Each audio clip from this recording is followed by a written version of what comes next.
Hello students, today we are going to cover the fifth part of the French Revolution. अभी तक हमने बहुत कुछ पढ़ चुका है फ्रांस की क्रांति के अंदर, फ्रांस के विद्रोह में, कॉन्स्टिट्यूशनल मोनार्की का स्थापना हो चुकी है, फॉर्मेशन ऑफ कॉन्स्टिट्यूशनल मोनार्की हो चुकी थी, पॉलिटिकल सिस्टम पूरी तरीके से चेंज हो चुका था, लेकिन लोग अभी भी खुश नहीं थे। तो जब ये लोग खुश नहीं थे तो एक छोटा सा ग्रुप था, सोशली ग्रुप, पॉलिटिकल ग्रुप, जो कि इस टाइम पर उभरा, और आज हम उसी के बारे में बात करने वाले हैं, जैकोबियन क्लब्स के बारे में, और कैसे इसने पॉलिटिकल सिनारियो चेंज कर दिया फ्रांस में। ठीक है, let's talk about the Jacobian clubs. जैसे कि तुम अभी जानते ही हो कि कॉन्स्टिट्यूशनल मोनार्की आ चुका है, ठीक है, लेकिन अभी भी लोग खुश नहीं थे। रीजंस क्या थे लोगों के खुश ना होने के? देखो, एक तो पहला था कि सबको वोटिंग राइट्स नहीं मिले हुए थे उस टाइम पर। ठीक है, जो एक्टिव सिटीजन्स हुआ करते थे केवल और केवल उन्हें ही वोटिंग अधिकार थे। तो बेसिकली वो लोग ही वोट कर पा रहे थे जो या तो अमीर थे, जो टैक्स पे कर सकते थे, ठीक है, या फिर मैन हुआ करते थे, जो फीमेल हुआ करती थी वो लोग भी टैक्स वो लोग भी वोट नहीं कर सकते थे, उन्हें भी कोई वोटिंग राइट नहीं था। ठीक है, तो इस तरीके से एक ऐसा सिस्टम था जिसको चेंज करने की ज़रूरत थी, और ये सब जो है एक ग्रुप था, जैसे जैकोबियन क्लब बड़ा फेमस हुआ उस टाइम पर, और उसने ये जो चीज़ों को मुद्दा बनाया और एक पॉलिटिकल पार्टी के रूप में उभरा। ठीक है, तो let's talk about the Jacobian clubs. Formation of political clubs, ये बात है between 1791 to 1793। What do you know about the political clubs formed in France? तो 1791 के बाद कौन कौन से पॉलिटिकल क्लब्स की फॉर्मेशन हुई उसके बारे में समझते हैं। Reasons for the formation of new political clubs, क्या रीजंस थे कि ये न्यू पॉलिटिकल क्लब्स फॉर्म हुए? ठीक है, पहला रीजन देखो क्या लिखा हुआ है, large section of the population believe that revolution had to be carried further. बहुत सारी जो पॉपुलेशन थी वो अभी भी ये चाह रही थी कि रिवॉल्यूशन को आगे बढ़ाया जाए, ठीक है, उसको कैरी फॉरवर्ड किया जाए। As the constitution of 1791 had given the rights only to the richer section, उनका ये मानना था कि अभी भी जो वोटिंग राइट्स हैं वो किसको मिले हुए हैं? केवल एक्टिव एक्टिव सिटीजन्स मिले हुए हैं, केवल रिचर सेक्शन को ही वोटिंग अधिकार मिले हुए हैं। तो इसके खिलाफ वो उसके खिलाफ रिवॉल्यूशन करना चाह रहे थे। So new political clubs formed and became important for the people who wished to discuss government policies and plan their own forms of action. तो इसीलिए बहुत सारे नए पॉलिटिकल क्लब्स फॉर्म हुए जो कि बहुत इम्पोर्टेंट थे, ताकि गवर्नमेंट पॉलिसीज़ को डिस्कस किया जा सके और एक प्लान ऑफ एक्शन बनाया जा सके। ठीक है, ये जो पॉलिटिकल ग्रुप्स थे ये गवर्नमेंट के खिलाफ थे, याद रखना, इसलिए वो उनके खिलाफ जो है प्लानिंग करते थे, उसके जो भी गवर्नमेंट की पॉलिसीज़ थी उनको डिस्कस किया करते थे, उनकी कमियां निकाला करते थे, जैसे कि आजकल भी होता है नॉर्मली। जो अपोजिंग पार्टीज़ होती हैं वो क्या करती हैं, जो कमियां निकालती हैं जो कि रूलिंग पार्टी होती है उसकी। इसी तरीके से ये भी पॉलिटिकल ग्रुप्स क्या करते थे, जो गवर्नमेंट थी उसके खिलाफ बहुत सारी जो भी गवर्नमेंट पॉलिसीज़ बनाया करती थी उनके खिलाफ डिस्कशन हुआ करता था, डिबेट हुआ करते थे। The most successful of these was the Jacobian club.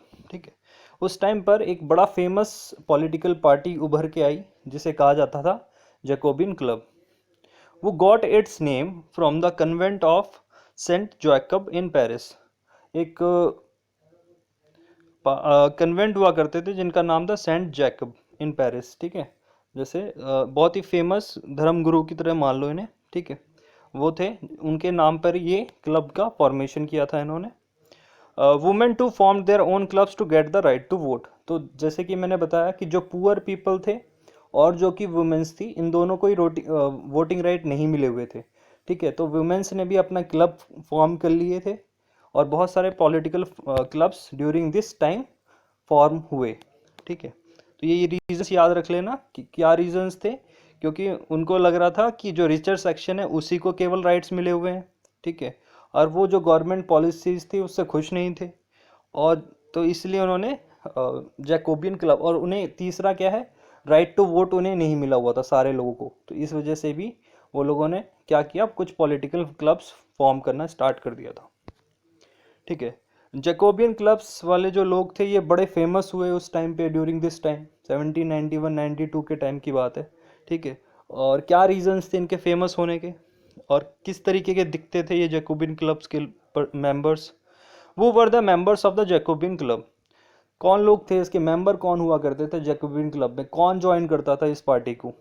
तो members of the Jacobian club belong mainly to the less prosperous section of the society. तो एक बात बताओ, तुम्हें ये समझ में आ रहा होगा कि कौन फॉर्म कर सकता है, जो लोग गरीब हैं, जिन लोगों की बातें नहीं सुनी जा रही। रिचर सेक्शन तो वैसे ही उसको सारे प्रिविलेजेस मिल रहे थे, अभी भी वोटिंग राइट था, अभी भी वो मेजोरिटी में थे, नेशनल असेंबली में बैठा करते थे। तो कौन लोग फॉर्म करेंगे जैकोबिन क्लब को, बेसिक यानी ऑब्वियसली जिनके पास पैसे कम होंगे, less prosperous section of the society. ठीक है, जिनके पास पैसे कम थे, जो डेली वेज लेबर्स थे, उस टाइप के लोग ज़्यादातर जैकोबिन क्लब के मेंबर्स हुआ करते थे। दे इंक्लूड स्मॉल शॉपकीपर्स, जो छोटे शॉपकीपर्स हुआ करते थे, आर्टिजन्स हुआ करते थे जैसे जूते बनाने वाले, शू मेकर्स, पेस्ट्री कुक्स जो कि पेस्ट्री बनाया करते थे, watch makers, printers, as well as the servant and the daily wage workers. तो ये लोग कौन हुआ करते थे, ये मेंबर हुआ करते थे जैकोबिन क्लब्स के।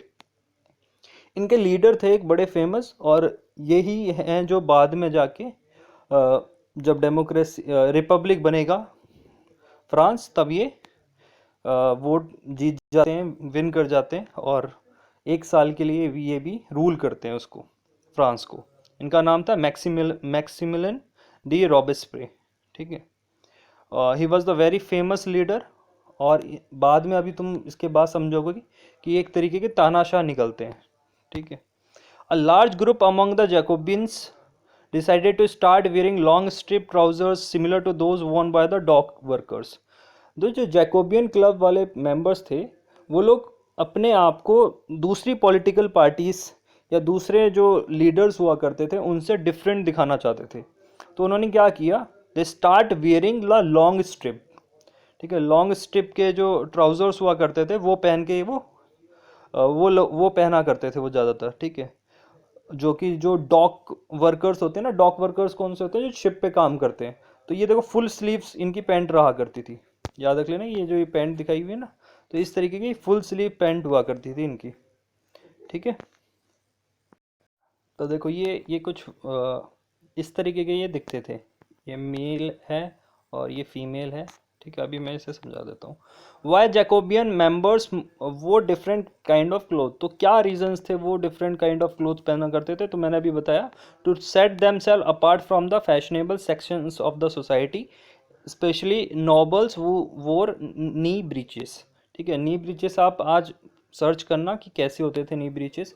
एक तरीके से ऐसे समझ लो जैसे कैप्री होती है ना, पर पैंट पूरी रहती है, नीचे से क्या होता है, एक लेदर के शूज़ जैसे होते हैं जो बहुत नी तक जाते हैं, उन्हें नी ब्रीचेस कहा जाता है। सर्च करना, आपको दिखेगा कि कैसा होता है। ठीक है, तो जो नॉबल लोग थे, जो लोग अमीर लोग हुआ करते थे, उनसे डिफरेंट दिखने के लिए ये लोग इस तरीके के कपड़े पहना करते थे। देखो इस तरीके के ये इनके कपड़े हुआ करते थे। ठीक है, वो were the sans culottes, sans culottes. ठीक है, Jacobins came to be known as the sans culottes. उन्हें सेंस क्लोटोस भी कहा जाने लगा। क्यों, रीज़न क्या था, क्योंकि ये लिटरली उसका सैन क्लोटोस का मीनिंग होता है, literally meaning those without knee breaches, जिनके पास जो नी ब्रीचेस नहीं पहनते उन्हें क्या कहा जाने लगा था, सेंस क्लोटोस। ठीक है, they wore long strip trousers and men wore in addition the red cap that symbolises liberty. ठीक है, एक रेड कलर की कैप पहना करते थे वो। ठीक है, जिसे जो सिंबलाइज करता था लिबर्टी को, फ्रीडम को। ठीक है, कि अब उन्हें स्लेवरी से फ्रीडम मिल चुकी है, इस तरीके से वो सिंबलाइज करता था। ठीक है, तो क्योंकि ये इस तरीके के कपड़े पहना करते थे, तो जो इन लोगों को ही क्या, जो जैकोबियन मेंबर्स थे उन्हीं को क्या कहा जाने लगा, सेंस क्लोटोस। ठीक है, जिसका मतलब होता है जो नी ब्रीच नहीं पहनता। ठीक है, और ये फीमेल का है, फीमेल जो है वो कैप नहीं पहना करती थी, सिर्फ मैन ही कैप पहना करते थे। तो ये इनके ड्रेस थी। Now we are going to discuss about the event which actually changed the political condition in France again. ठीक है, अभी तक हमने देखा पहले मोनार्की से ट्रांसफॉर्मेशन हो चुकी थी कॉन्स्टिट्यूशनल मोनार्की में, अब ये ट्रांसफॉर्मेशन होने वाली थी रिपब्लिक में। ठीक है, तो वो कौन सा इवेंट था जिसने इस ट्रांसफॉर्मेशन को किया? देखो क्या हुआ था इन द ईयर 1792। अच्छा, इसमें दो क्वेश्चंस बन सकते हैं। पहला क्वेश्चन ये बन सकता है, how did the French people ultimately get the right to vote to all citizens, कि फ्रांस के लोगों के पास, सारे लोगों के पास वोटिंग का अधिकार कब आया, कौन सा इवेंट हुआ था जिसके कारण सबको वोटिंग का अधिकार मिला। दूसरा क्वेश्चन ये भी बन सकता है इसी में कि हाउ फ्रांस बिकेम रिपब्लिक, क्योंकि ये जो दोनों इवेंट्स हैं, सबको वोटिंग अधिकार मिलना और रिपब्लिक बनना, ये दोनों एक साथ ही हुए थे। ठीक है, तो इसका आंसर अब समझते हैं वो इवेंट क्या हुआ था। देखो उस इवेंट में क्या हुआ था, ये ऐसी घटना है, ये बात है 1792 की। In the summer of 1792 the Jacobins planned an insurrection of a large number of Parisians who were angered by the short supplies and high prices of food। ठीक है, ये बात है एक जैकोबियन प्लानिंग की। क्या हुआ समर में 1792 में जैकोबियंस ने एक प्लान किया। उन्होंने जो लोगों के अंदर गुस्सा था, जो पेरिस के लोग थे उनके अंदर जो गुस्सा था, क्यों गुस्सा था उनके अंदर? Short supplies and high prizes of food की वजह से। बहुत ज़्यादा कम सप्लाई हो रही थी खाने की और बहुत ज़्यादा हाई प्राइजेस थे, इस कारण से जो पेरिस के लोग थे उनके अंदर गुस्सा था। तो इस गुस्से का फ़ायदा उठा के इन्होंने एक तरीके की प्लानिंग की, एक विद्रोह की, हिंसक विद्रोह की। ठीक है, हिंसक विद्रोह की प्लानिंग की इन्होंने। On the morning of 10th August they storm the palace of Tuileries, discuss massacred the king's guard and held the king himself as hostage for several hours.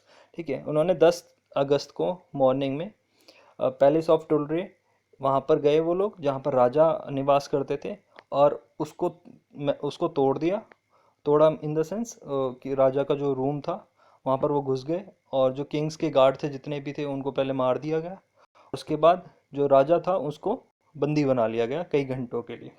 ठीक है, उसके बाद ही असेंबली को झुकना पड़ा और असेंबली ने एक वोट कराएगी, नेशनल असेंबली में वोटिंग हुई, और जो राजा की फैमिली थी उन सबको जेल होगी, इम्प्रिजन कर दिया गया।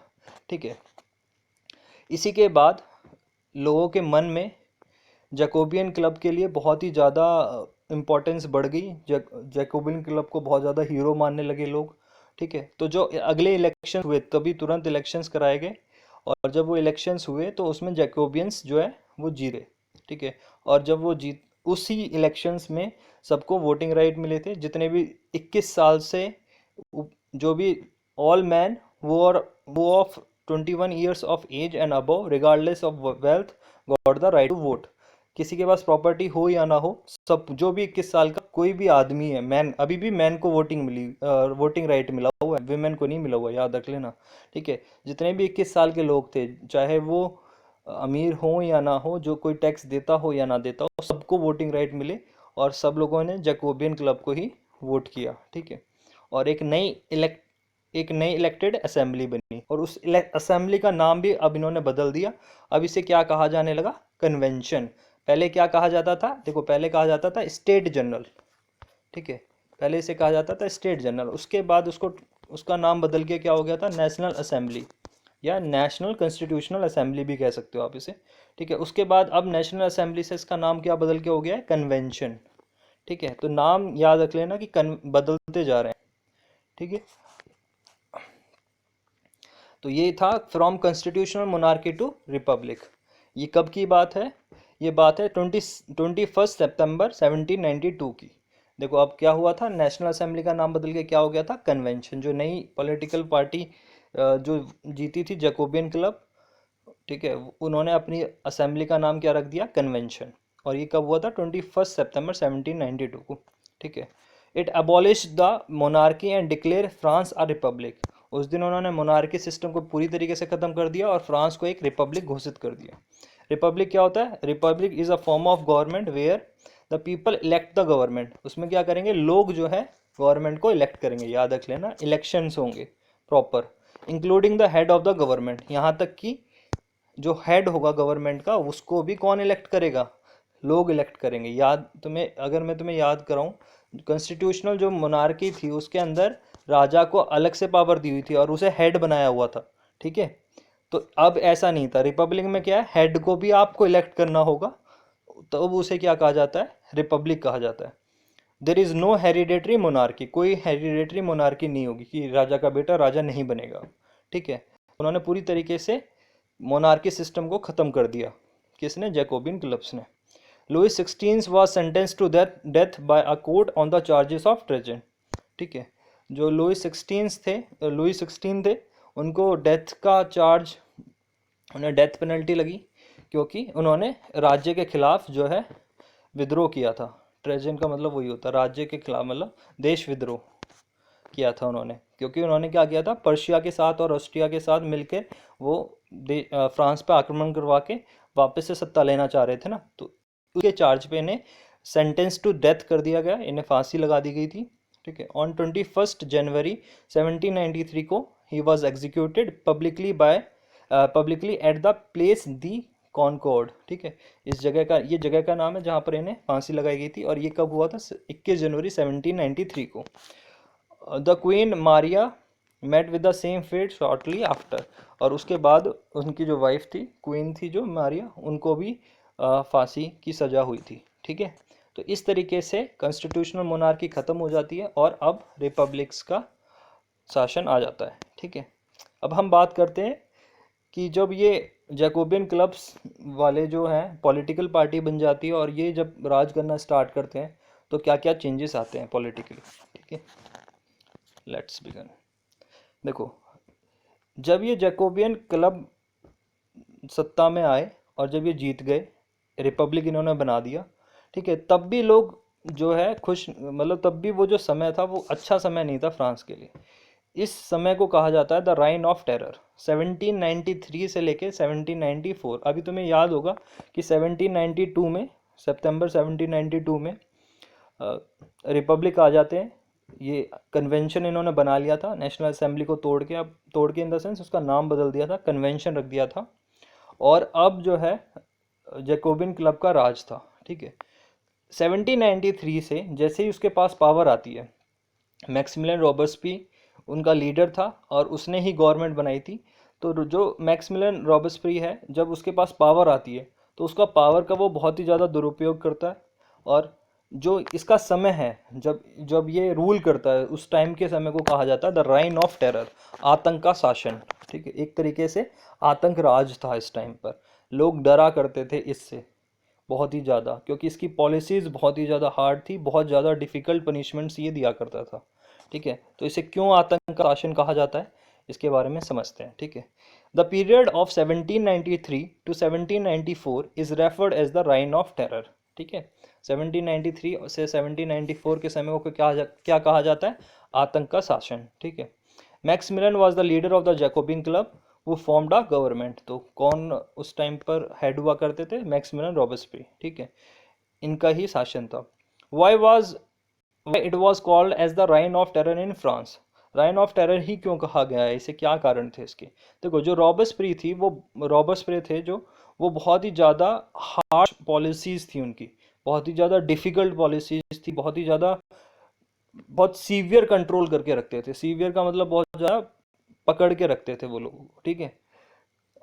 Followed the policies of severe control and punishment, वो ये कहा करते थे अगर कोई बात नहीं मान रहा है तो उसको मरवा दो, इस तरीके का पनिशमेंट उनका था, ठीक है। देखो, उन्होंने क्या किया अपने कार्यकाल में जिसको इसे राइन ऑफ टेरर कहा गया है। All those whom he saw as being the enemies of the republic, जो लोग उसे लगता था कि ये एनिमी हैं, ये दुश्मन हैं हमारे रिपब्लिक के, जैसे कि नोबल्स और क्लर्जी, या उसके खुद के भी पॉलिटिकल पार्टीज के मेंबर्स, यानी अगर उसकी खुद की पार्टी में भी कोई ये कह रहा है कि नहीं ये रिपब्लिक गलत सिस्टम है, गलत गवर्नमेंट है, तो उसको भी, even the members of his own political party, अपनी पॉलिटिकल पार्टी के भी, दूसरे पॉलिटिकल पार्टी के भी, जो भी उसके खिलाफ होता था, रिपब्लिक्स के खिलाफ हुआ करता था, उन सबको उन्होंने क्या किया, उन्हें अरेस्ट करवा दिया करता था। Not agree with his methods were arrested, imprisoned, उन्हें जेल कर दी गई जाती थी, and then tried by the revolutionary tribunal, ठीक है। एक रिवॉल्यूशनरी ट्रिब्यूनल हुआ करता था जो खुद इन्होंने बनाया हुआ था, जो कि ज़्यादातर इनके खिलाफ ही आदेश सुनाया करता था। If the court found them guilty they were gluten, उन्हें ग्लूटन कर दिया जाता था। ग्लूटन का मतलब क्या है, यहाँ पर देखो फांसी होती है बेसिकली। ये देखो यहाँ पर, ये फोटोग्राफ में तुम्हें दिख रहा होगा, इस तरीके का एक सिस्टम होता है। यहाँ पर ऐसे ही पकड़ा, ये एक देखो, ये ब्लेड है ये एक तरीके का, और इसको यहाँ पर रस्सी से बांधा हुआ है, और यहाँ पर देखो पर्सन की गर्दन होती थी, और इसको छोड़ दिया जाता था और गर्दन जो है वो कट जाती थी। इस तरीके का डिवाइस था, इसे ग्लूटन कहा जाता था। Gluten was a device consisting of two poles and a blade with which a person is beheaded। तो एक तरीके से गर्दन बढ़ाने का काम किया करते थे इस टाइम पर। जो फांसी हुआ करते थे उसमें beheaded किया करते थे उनको, ठीक है। और इसका नाम ग्लूटन कैसे रखा गया, क्योंकि एक डॉक्टर थे उन जिन्होंने इसे इन्वेंट किया था, डॉक्टर ग्लूटन, उन्हीं के नाम पे ये इंस्ट्रूमेंट या इस डिवाइस को रखा बोला जाता था, ठीक है। तो ये बहुत ही ज़्यादा हार्श पनिशमेंट था। छोटी छोटी मतलब आप सिर्फ एक गवर्नमेंट के खिलाफ बात कर रहे हो और आपको सीधा फांसी की सज़ा दी जा रही है। तो इस तरीके का ये बहुत ज़्यादा आतंक था, और इसने बहुत लोग मरवाए थे अपने शासनकाल में, ठीक है। और क्या क्या चेंजेस आए जब ये जैकोबियन का कार्यकाल चल रहा था, रिपब्लिक्स का कार्यकाल चल रहा था, जब ये राइन ऑफ टेरर चल रहा था, और कौन कौन से चेंजेस आए उनके बारे में हम समझते हैं, ठीक है। ये भी बात है 1793 और 1794 की। Why the period of 1793-94 was considered as a reign of terror for all. ज़रूरी नहीं है कि सिर्फ जो पॉलिटिकल पार्टीज़ थी और जो उसके खिलाफ बात कर रहा था उन्हीं के लिए ये राइन ऑफ टेरर था। बहुत सारे और भी जितने भी सोशली लोग थे, नॉर्मल लोग थे, उनके लिए भी ये राइन ऑफ टेरर था, क्योंकि उसकी जो नीतियाँ थी, पॉलिसीज़ थी रॉबर्टसफीयर की, वो बहुत ही ज़्यादा हार्श थी, लोगों के लिए गलत थी वो, ठीक है। उनको फ्रीडम ही नहीं मिल पा रही थी इनके कार्यकाल में।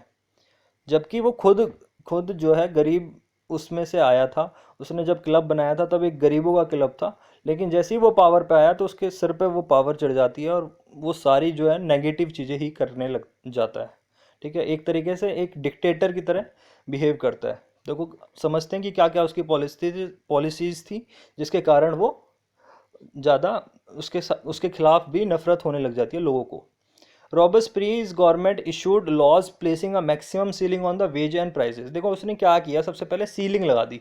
सीलिंग का मतलब क्या है, आपकी जो सैलरी है वो इंक्रीज ही नहीं होगी अगर आप, सीलिंग का मतलब क्या होता है, देखो कि आप इससे ऊपर नहीं जा सकते, ठीक है, उसे कहा जाता है सीलिंग। जैसे छत होती है ना, अब छत को जब एक बार छत बन जाती है तो क्या उसको आप ऊपर कर सकते हो, नहीं कर सकते, क्योंकि वहाँ पर एक वो सीलिंग लगी हुई है, परमानेंट सीलिंग वाला, ठीक है। तो वेज और प्राइजेस पे उन्होंने परमानेंट सीलिंग लगा रखी थी कि इससे ज़्यादा आप प्राइस इंक्रीज नहीं कर सकते। गवर्नमेंट के अंडर हुआ करता था सारा, उन्होंने कानून लाया हुआ था जिससे क्या करते थे वो लोग, वेजेस यानी कि जो डेली लेबर है उनके जो पैसे मिलने हैं, जो उनको डेली की वेज मिलना है, वो उस पर उन्होंने सीलिंग लगाई हुई थी कि मतलब चाहे कितने भी साल हो जाएं, चाहे कितना भी अच्छा काम कर लो, आपको अगर 200 रुपये है तो 200 रुपये से ज़्यादा नहीं मिल सकते, ठीक है। ऐसे ही प्राइजेस पे भी, अगर आप मार्केट में अपना कोई सामान बेच रहे हो तो आपका प्राइस पे भी सीलिंग थी एक तरीके से, तो जिसकी वजह से आप अपना जो प्रोडक्ट है वो महंगा नहीं बेच सकते थे। गवर्नमेंट ने एक कानून बनाया हुआ था। और जो मीट, सेकंड क्या था, मीट एंड ब्रेड वर राशनड। जो मीट और ब्रेड थे वो राशनिंग की जाती थी, चाहे कोई भी हो, चाहे अमीर हो गरीब हो, सबको राशन की तरीके से सबको बराबर, मतलब मीट और ब्रेड जो है राशन करके ही मिलता था सबको। तीसरा है, peasants were force to transport their grain to the cities and sell it at price fixed by the government. जो किसान थे उनके लिए भी बहुत बेकार कर दिया था इन्होंने सिस्टम, कि जो किसान थे उन्हें फोर्स किया जाता था टू ट्रांसपोर्ट देयर ग्रेन्स, जो अपना गेहूं है वो सिटीज़ में आपको लेके जाना है, और जिस प्राइस पे गवर्नमेंट बोल रही है उसी प्राइस पे आपको अपना सेल आउट करना है, ठीक है। तो अब ये किसानों के लिए भी बहुत मुश्किल हो रही थी, क्योंकि उन्हें उनके हिसाब के दाम नहीं मिल पा रहे थे। The use of more expensive white floor was forbidden. जो अच्छा जो आटा था वो उसका जो यूज़ था वो बंद करवा दिया उसने। फॉरबिडन मतलब बिल्कुल ख़त्म करवा दिया, कोई भी अब अच्छा आटा नहीं खा सकता था। All citizens were required to eat the pain de egalite. इसका क्या मतलब होता है, इक्वलिटी ब्रेड, एक तरीके का ब्रेड होता है ठीक है, इसको यहाँ पर ये फ्रांस में लिखा हुआ है। ठीक है, तो वो ही सब लोगों को खाना होता था। ठीक, तो वो वाला ब्रेड अब सबको ही खाना पड़ता था, मतलब चाहे अगर तुम्हारा मन कर रहा है कोई और चीज़ खाने का, लेकिन नहीं, गवर्नमेंट ने ये रूल लगाया हुआ था कि आपको वो ही खाना होगा जो हम दे रहे हैं। उसको नाम भी दिया हुआ था इक्वालिटी ब्रेड, यानी कि सबको बराबर मिल रहा है, सबको एक जैसा ही सामान मिल रहा है। ठीक है, एक सिक्स पॉइंट क्या है, equality was also sought to be practised through forms of speech and addresses. ठीक है, पहले क्या होता था, जो फ्रांस में लोग किसी को जैसे अगर कोई मैन है तो उसे सर बोला करते थे, जो मैडम है उसे मतलब फीमेल है उसे मैडम करके बोला करते थे। ठीक है, यहाँ पर ऐसी एक रीति थी। अब क्या हुआ, instead of the traditional sir and madam, all French men and women henceforth citoyen या सिटीजन्स बोला कर। अब जब रिपब्लिक की गवर्नमेंट आई तो उन्होंने क्या कहा कि सर और मैडम कहना बंद कर दो, अब तुम सबको क्या बोलोगे, सिटीजन्स बोलोगे। ठीक है, तो अब सबको क्या बोला जाने लगा, सिटीजन्स बोला जाने लगा। कोई किसी को भी एड्रेस करने के लिए सर या मैडम कह के नहीं बोल सकता था, चाहे वो कितना भी पढ़ा लिखा हो, चाहे वो कितना भी बड़ा हो उससे। ठीक है, सब लोग क्या होंगे, अब सब लोग सिटीजन्स होंगे। Churches were shut down and their buildings converted into the barracks और द ऑफिसेस। जो चर्चेस थे, जो जितने भी चर्च थे, ठीक है, वो भी बंद करा दिए उन्होंने, और जितनी भी बिल्डिंग्स थी चर्च की आसपास की, जो भी बिल्डिंग्स थी वो सब बंद करा दी उन्होंने, और उसको आर्मी के बैरिक्स बना दिया या ऑफिसेस, गवर्नमेंट ऑफिसेस बना दिया। ठीक है, इससे क्या हुआ, जब ये इन्होंने किया तो इससे लोगों के अंदर बहुत ही ज़्यादा धार्मिक आस्था थी, जो लोग पूजा पाठ में बिलीव करते थे, अब उनकी वो आस्था खत्म होगी, क्योंकि चर्चेस को ही बंद करा दिया तुमने। इस तरीके से समझोगे, अगर सारे आज मंदिर बंद हो जाएं इंडिया में तो क्या कैसी सिचुएशन होगी। तो बहुत ही ज़्यादा गुस्सा था लोगों का इसके खिलाफ।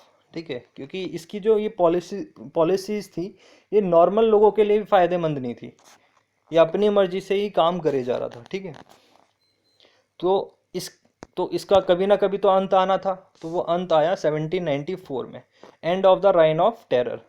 देखो, वाई वॉज द रॉबस्प्री ग्लूटोन्ड, तो उसे क्यों मारा गया या ग्लूटोन किया गया, तो रीज़न देखो इसका क्या है। Robespierre pursued his policy so relentlessly that even his supporters began to demand moderation।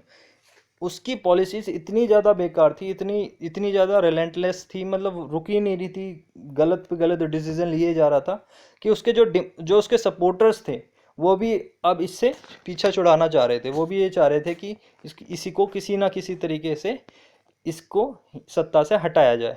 ठीक है, finally he was convicted by the court in July 1794। तो उसी के कोर्ट में, यानी जो अपना उसने रिवॉल्यूशनरी ट्रिब्यूनल बनाया हुआ था, जो कोर्ट बनाया हुआ था, उसी में उसके खिलाफ केस होता है। ठीक है, और उसको फांसी की सज़ा जो है, उसे अरेस्ट कर लिया जाता है और उसको ग्लूटन कर दिया जाता है, उसको मतलब उसको गिल्टी पाया जाता है और उसको फिर फांसी की सज़ा हो जाती है, यानी कि ग्लूटन कर दिया जाता है। देखो, ये ग्लूटन का मैंने एक बहुत ही अच्छा डायग्राम, उसमें थोड़ा कम दिख रहा होगा तुम्हें, तो यहाँ पर देखो ये क्या होता है। देखो, ये इस तरीके का ब्लेड रहता है, ट्रायंगुलर ब्लेड। ठीक है, क्या होता है, एक पर्सन को ऐसे लेटाया जाता है, और ये यहाँ पर इसका काम है, मतलब जैसे हमारे यहाँ पर होता है उसी में, तो ये पर्सन होता है यहाँ पर, ये क्या करता है, ये इसको इसको एक रस्सी सी बंधी होती है, इसको छोड़ता है तो ये गर्दन कट जाती है इसकी। तो यहाँ पर ये देखो ऐसे आया ये, और ये गर्दन कट गई और ये दिखा दिया इसने। इस तरीके से इसे क्या कहा जाता है, ग्लूटन करना कहा जाता है। ठीक है, अब हम बात करेंगे जब ये रॉबस्प्री का जो शासनकाल है, जब ये ख़त्म हो जाता है, इनको फांसी हो जाती है, उसके बाद क्या पॉलिटिकल चेंजेस आए, ये पढ़ेंगे हम अगले लेक्चर में। ठीक है, आई होप कि तुम्हें थोड़ा बहुत इंटरेस्ट आया हो इसमें। ठीक है, next, if you like the video please like share and subscribe. Thank you.